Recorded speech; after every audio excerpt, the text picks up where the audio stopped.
उसका हाथ मैंने अपने हाथ में लेते हुए सोचा, दुनिया को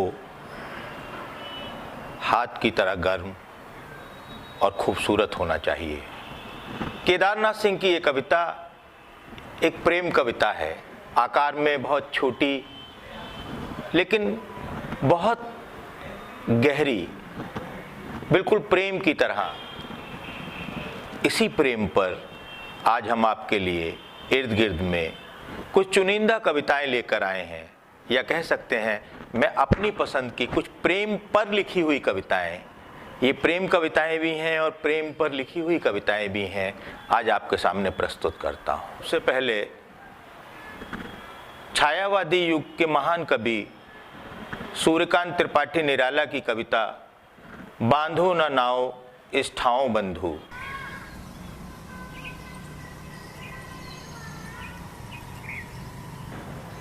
यह घाट वही जिस पर हंसकर, यह घाट वही जिस पर हंसकर वो कभी नहाती थी धंसकर, आंखें रह जाती थी फंसकर, कपते थे दोनों पांव बंधु, बांधो न नाव इस ठाव बंधु, बांधो न नाव इस ठाव बंधु। वो हंसी बहुत कुछ कहती थी, फिर भी अपने में रहती थी, सबकी सुनती थी सहती थी, देती थी पूरा दांव बंधु, बांधो न नाव इस ठाव बंधु, बांधो न नाव इस ठाव बंधु, पूछेगा सारा गांव बंधु, पूछेगा सारा गांव बंधु। सूर्यकांत त्रिपाठी निराला की यह कविता अंतःस्थल तक झकझोरती है, प्रेम के कोमल भावों को उकेरती है, स्पर्श करती है, एक ताजी हवा की तरह आती है और आपको आह्लादित कर देती है। दूसरी कविता है बद्री नारायण की, कविता का शीर्षक है प्रेत आएगा। प्रेम पर लिखी गई ये कविता समसामयिक कविता है, व्यंजना के स्तर पर ये अनूठी और अलौकिक कविता है। आइए सुनते हैं प्रेत आएगा।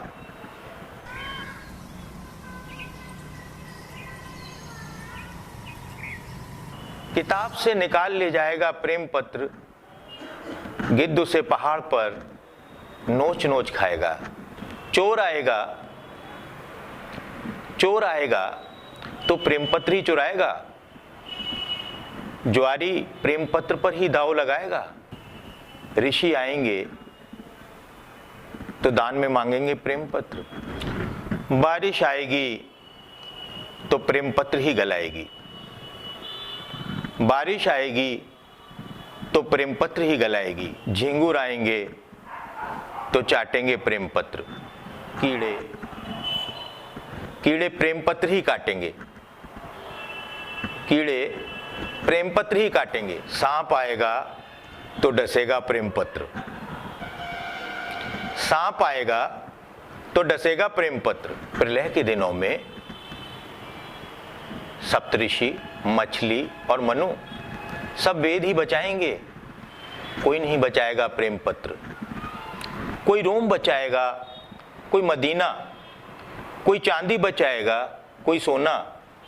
मैं निपट अकेला कैसे बचाऊंगा तुम्हारा प्रेम पत्र।